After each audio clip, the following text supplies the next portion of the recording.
আসসালামু আলাইকুম এভরিওয়ান। নতুন আরও একটা রেসিপি দেখার জন্য সবাইকে স্বাগতম। শেয়ার করব আলু আর মধ্যে দিয়ে খুবই সহজ আর মজাদার একটা নাস্তার রেসিপি। একেবারে কম সময়ের মধ্যে তৈরি করতে পারবেন, আর ইচ্ছে হলে এটা আপনারা সংরক্ষণও করতে পারবেন। কম উপকরণ দিয়ে এটা চটপটভাবে তৈরি করে নেওয়া যায়। তাহলে চলেন শুরু করা যাক। এর জন্য এখানে আমি 1 কাপ পরিমাণের ময়দা নিয়ে নিচ্ছি, সেই সাথে আরও হাফ কাপ পরিমাণের ময়দা অ্যাড করে নিলাম।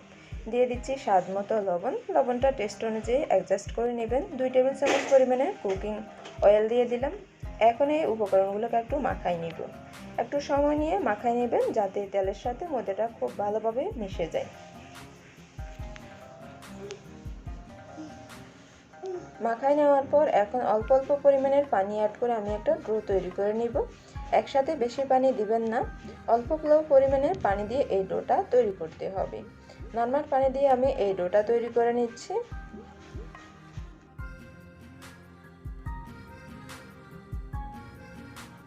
ডো তৈরি করে নেওয়া কমপ্লিট। এখন এটাকে আমি এক সাইডে রেখে দিব 10 মিনিটের জন্য। অন্যদিকে চুলায় একটা পাতিল বসিয়ে এর মধ্যে 2 টেবিল চামচ পরিমাণের রান্নার তেল দিয়ে দিলাম, আর দিয়ে দিচ্ছি একটা পেঁয়াজ কুচি। পেঁয়াজগুলোকে একটু পাতলা আর ছোট করে কুচি করতে চেষ্টা করবেন। চুলার আঁচটাকে মিডিয়ামে রেখে আমি অনবরত নেড়ে 1 মিনিটের মতন এটাকে ভেজে নেব।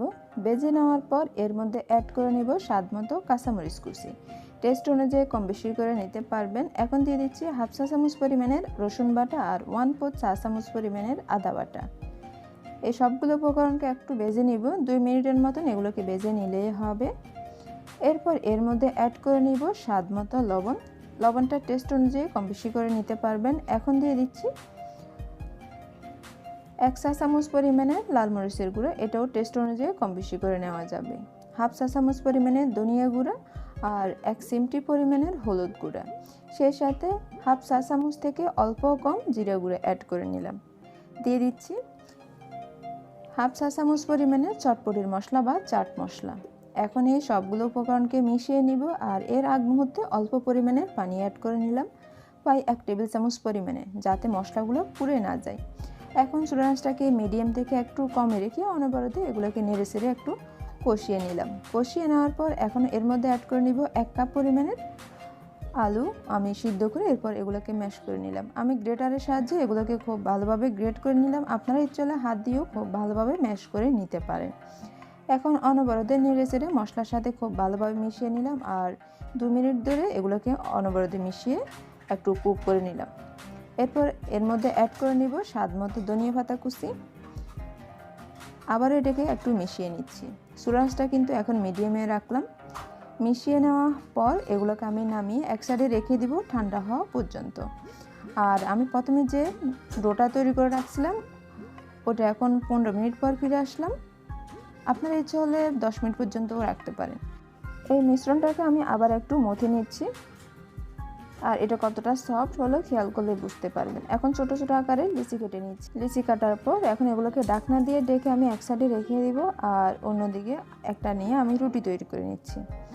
একেবারে পাতলাও করা যাবে না, আবার মোটাও রাখা যাবে না। আমরা নর্মালি সবসময় যে রুটি তৈরি করে থাকি তার থেকে কিছুটা পাতলা করে এই রুটিটা তৈরি করে নিলে হবে। আবার কিন্তু একেবারে পাতলা করতে যাবেন না। আমি অল্প পরিমাণের ময়দা দিয়ে রুটিগুলো বেলে নিচ্ছি। বেলে নেওয়ার পর একটা নাইফের সাহায্যে আমি 4 ভাগ করে নিচ্ছি। আপনারা ইচ্ছে হলে ছোটো আকারে রুটি তৈরি করে এরপর একটা একটা করেও তৈরি করতে পারেন, তবে সেক্ষেত্রে সময়ের পরিমাণটা একটু বেশি লাগবে। এভাবে করলে তুলনামূলক সময়টা অনেকটাই কম লাগবে। একটা অংশ নিয়ে আমি যে প্রথমে মিশ্রণটা তৈরি করে রাখছিলাম তার থেকে পরিমাণ মতো নিয়ে এক পাশে দিয়ে দিচ্ছি। খেয়াল করেন তাহলে বুঝতে পারবেন। এখন হাত দিয়ে এগুলোকে একটু লম্বাটে শেপ করে নিব। মিশ্রণের পরিমাণটা বেশি দিবেন না, এতে কিন্তু এটা ভাজি করার সময় পেটে যাবে অথবা বেরিয়ে আসবে। তাই আন্দাজ অনুযায়ী কতটুকু প্রয়োজন বা কতটুকু দিলে পারফেক্টলি হবে সেদিক খেয়াল করে মিশ্রণটা দিবেন। এরপর একটা অংশে এনে এভাবে লাগিয়ে আরেকটু রোল করে নিলাম। এরপর 2 পাশে একটু চাপ দিয়ে এটা লাগিয়ে দিলাম যাতে মিশ্রণটা বাহির থেকে বেরিয়ে আসতে না পারে। এরপর খেয়াল করেন বাকি কাজটা কিভাবে করলাম। 2 পাশ থেকে এনে এভাবে মাছ বরাবর একটু চেপে লাগিয়ে দিলাম। কোনো পানি অথবা অন্য কিছুর প্রয়োজন হবে না, জাস্ট হাত দিয়ে একটু শক্ত করে লাগিয়ে দিলেই হবে। আমি একইভাবে আরও একটা তৈরি করে দেখিয়ে দিচ্ছি। খেয়াল করলে সহজভাবে বুঝতে পারবেন আর নিজেরাও তৈরি করতে পারবেন। আসলে যারা নিত্য নতুন জাল জাতীয় রেসিপি খুবই পছন্দ করেন বা বাসায় ট্রাই করতেছেন, আশা করি আজকের রেসিপিটা আপনাদের খুবই উপকার আসবে। আর আমি একইভাবে সবগুলা তৈরি করে নিলাম। অন্যদিকে চুলায় একটা পাতিল বসিয়ে পরিমাণ মতো তেল দিয়ে তেলগুলোকে গরম করে নিলাম। এরপর চুলা আঁচটাকে মিডিয়াম থেকে একটু কমিয়ে রেখে এগুলোকে আমি ভেজে নিব। একটু সময় নিয়ে উল্টে পাল্টে ভেজে নেবেন, তবে চুলা আঁচটাকে বাড়িয়ে দিতে যাবেন না, এতে কিন্তু কালার চলে আসলেও এটা মচমচে হবে না। জাস্ট উপরের অংশটা একটু মচমচে করে নিলেই হবে, যেহেতু আমাদের ভিতরের মিশ্রণটা একেবারে কুক করা। আর এটা আপনারা যদি সংরক্ষণ করতে চান তাহলে ভাজি না করে পিঠাটা তৈরি করার পর ডিপ ফ্রিজে রেখে দিলে বেশ কিছুদিন ভালো থাকবে। আমি একইভাবে সবগুলা পিঠা ভেজে নিলাম। আর এটা দেখতে কতটা সুন্দর হলো খেয়াল করতে বুঝতে পারতেছেন, এইটা একেবারে মচমচে।